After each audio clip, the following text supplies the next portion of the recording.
Hey, it's Monday, September 8th. I'm Drew, and me and my little sailboat X-Wing are currently about 1,250 nautical miles north of Hawaii, with about 1,200 nautical miles to go to get to Victoria, Canada, the destination for this trip. You'll notice we haven't gotten any closer to Victoria. That's because we are currently directly in the center of a large high-pressure system, and I've been motoring all day as a result. It started last night. We kind of lost all the wind. We're completely becalmed again, but that is scheduled to pass, so probably right around first thing tomorrow morning, like maybe even earlier, like 5 a.m. I'm expecting to see the wind pick up and like lean hard all day into a really good sailing wind, and that should, fingers crossed, that should give us like a solid week of really good sailing. That's not to say that today wasn't incredibly productive. I got a whole bunch of stuff done. I made water, I took advantage of that and had a shower, I did all of my dishes, I cleaned up the boat, and I think the biggest actionable thing was like, if you caught yesterday's video, I talked a lot about what was in my offshore ditch bag, the bag that I take if the boat is sinking. And I invited everybody to comment on what they thought might have been missing, and I got a bunch of really great suggestions from the comments section, so here's what I'm actually adding to the ditch bag as of today. Okay, here's the bag from yesterday with the flare marker and the sunscreen and the whistle, etc.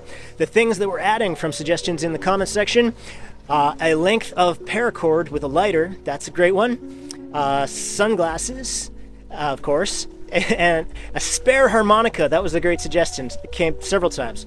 Some lashing wire.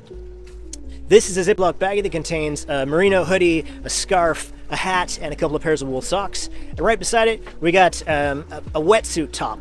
So that, I think, will help in colder waters. Down here, we got a pair of waterproof notebooks and a waterproof pen.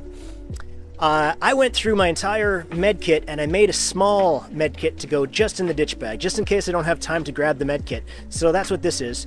Then there's a bag of Ziploc bags, and last but not least, a book. Yeah, that was a really productive exercise, and thank you for all your suggestions. The suggestion that I got, I think, the most was a portable or handheld desalinator system, and I don't disagree. However, those are very expensive, quite fidgety. They need a lot of maintenance every year, and the amount of work they actually take to make a little bit of water is surprising. Like, it's way more effort than you expect it to be. Plus, I mean, with three separate satellite-based beacon systems and a VHF system and Starlink with a whole bunch of people that are watching these videos every day and expecting me to make one every day, I really would be surprised if I had to abandon ship and get into the dinghy and I was in the dinghy for more than a week. But, I mean, stranger things have happened. You can only prepare for so many different situations. So the ditch bag is back together. I'm gonna put it under the dinghy and lash it in place now, and I will come back tomorrow with another video. I'll talk to you then. Cheers.